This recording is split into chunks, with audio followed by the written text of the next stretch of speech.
Hai sahabat Motivi, kita ketemu lagi di Sinau bareng Motivi, jendela informasi dan edukasi. Sahabat Motivi, saat ini kita dihadapkan dengan penilaian akhir semester 2 ya. Semoga dalam penilaian akhir semester 2 kita diberikan kelancaran dan diberikan nilai yang baik. Dan semoga sahabat-sahabat di rumah juga dalam keadaan yang sehat. Apa materi Sinau bareng kita kali ini, sahabat? Materi kita yang pertama adalah meringkas teks penjelasan eksplanasi dari media cetak atau elektronik. Yang kedua, menganalisis informasi yang disampaikan paparan iklan dari media cetak dan elektronik.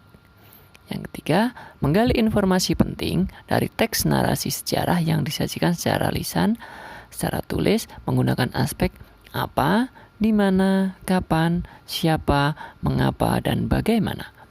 Selanjutnya, menguraikan urutan peristiwa atau tindakan yang terdapat pada teks non-fiksi. Dan yang terakhir, kita mencermati penggunaan kalimat efektif dan ejaan dalam surat undangan. Baik, kita mulai yuk sinau kita. Yang pertama adalah meringkas teks penjelasan eksplanasi dari media cetak atau elektronik. Teks eksplanasi adalah teks yang membuat informasi yang berdasarkan fakta, berisi penjelasan tentang suatu kejadian atau peristiwa alam, sosial, ilmu pengetahuan, budaya, dan lainnya yang dapat terjadi. Lalu apa struktur teks eksplanasi? Struktur teks eksplanasi yang pertama adalah pernyataan umum. Pernyataan umum merupakan gambaran awal tentang apa yang ingin disampaikan. Yang kedua adalah pernyataan penjelas. Pernyataan penjelas merupakan inti dari teks eksplanasi, bagian dari aspek yang dilaporkan. Selanjutnya adalah interpretasi atau penutup.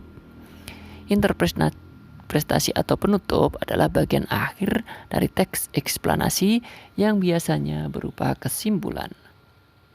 Lalu apa ciri-ciri teks eksplanasi? Ciri-ciri yang pertama adalah strukturnya terdiri dari pernyataan umum, urutan sebab akibat, serta interpretasi. Yang kedua, informasi yang dimuat berdasarkan fakta atau faktual. Selanjutnya, faktual merupakan muatan informasi yang bersifat ilmiah atau keilmuan. Dan yang terakhir, sifatnya informatif ya sahabat, serta tidak berusaha untuk mempengaruhi pembaca untuk bisa percaya terhadap hal yang dibahas, karena data yang disajikan sudah merupakan data yang faktual atau sudah merupakan data yang sebenarnya. Selanjutnya, kita menganalisis informasi yang disampaikan paparan iklan dari media cetak dan elektronik. Iklan merupakan informasi yang isinya membujuk khalayak banyak agar tertarik pada barang atau jasa yang ditawarkan. Jadi iklan itu berisi bujukan ya, atau berisi ajakan agar mau membeli atau menggunakan produk barang atau jasa yang ditawarkan. Lalu apa dari tujuan iklan? Tujuan iklan yang pertama adalah memperkenalkan sebuah produk atau jasa. Yang kedua, menawarkan sebuah produk atau jasa. Yang ketiga, menyarankan seseorang untuk membeli atau menggunakan jasa yang ditawarkan. Dan yang terakhir adalah menarik khalayak ramai untuk dapat membeli atau menggunakan barang atau jasa yang ditawarkan. Lalu, apa ciri-ciri iklan? Ciri-ciri iklan itu harus komunikatif. Yang kedua juga harus informatif. Selanjutnya, bahasa yang mudah dimengerti dan diingat masyarakat.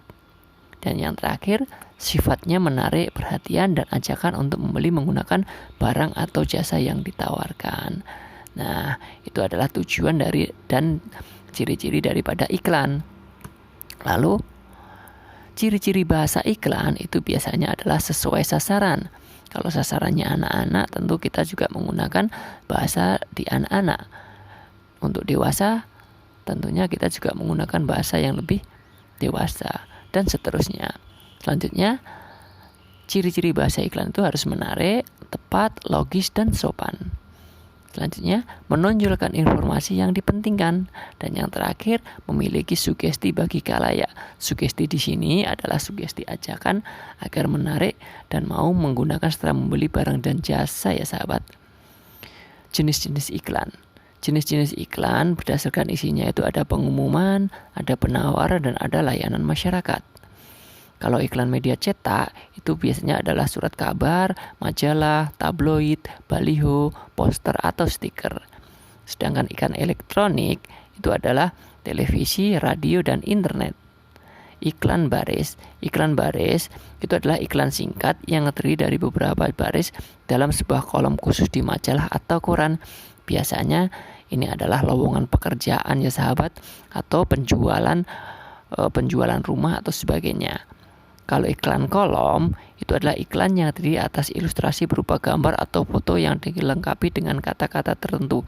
Sebenarnya iklan kolom ini hampir sama dengan iklan baris, tetapi ada ilustrasi gambarnya ya sahabat, biasanya menawarkan rumah atau menawarkan mobil dan sebagainya ya sahabat.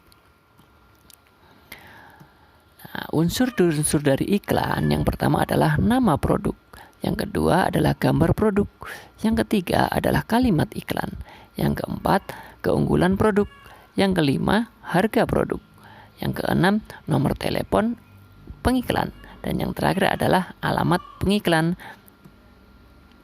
Selanjutnya kita belajar menggali informasi penting dari teks narasi sejarah yang disajikan secara lisan dan tulis menggunakan aspek apa, di mana, kapan, siapa, mengapa, dan bagaimana. Yuk kita kupas sahabat.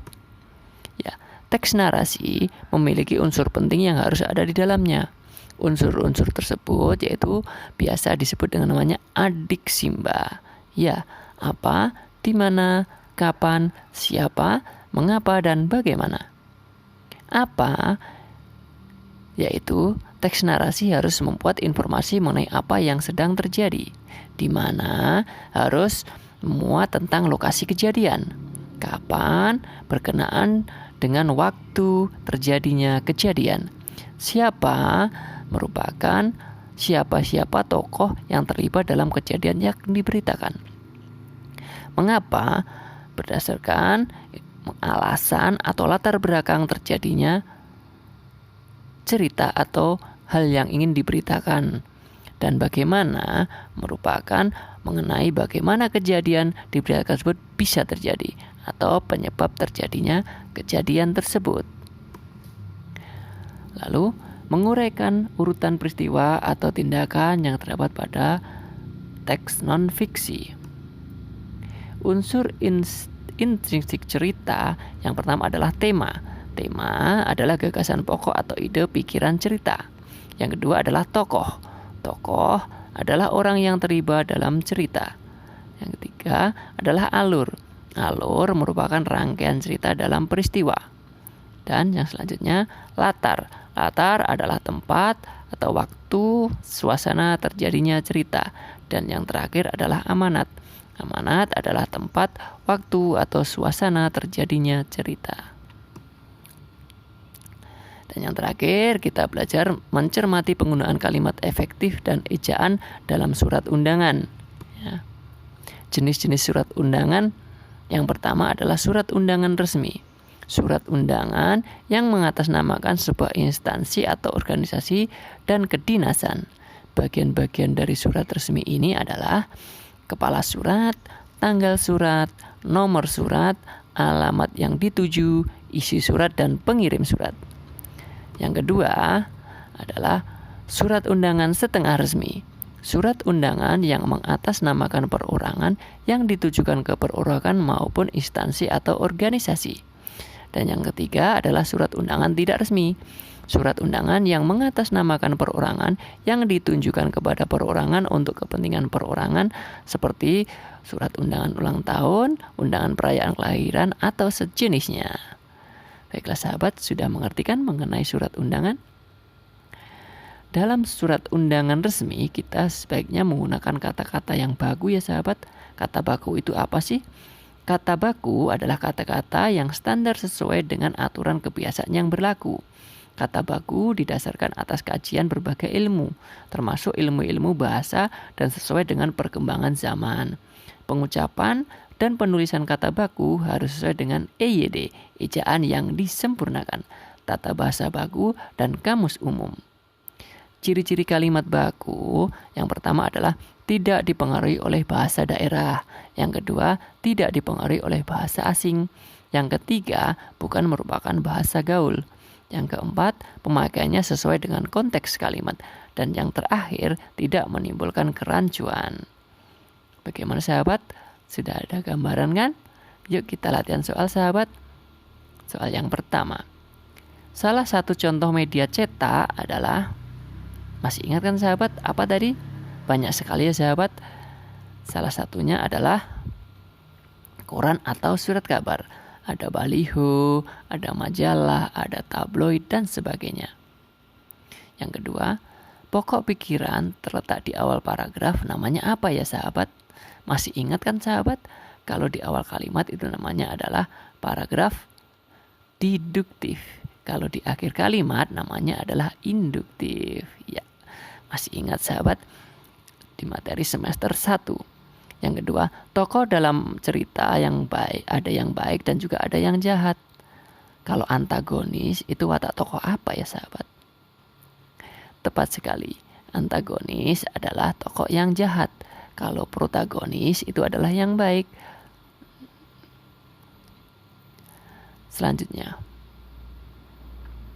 apa yang dimaksud dengan wawancara? Masih ingat kan sahabat materi di semester 1? Ya, wawancara adalah kegiatan tanya jawab dengan narasumber.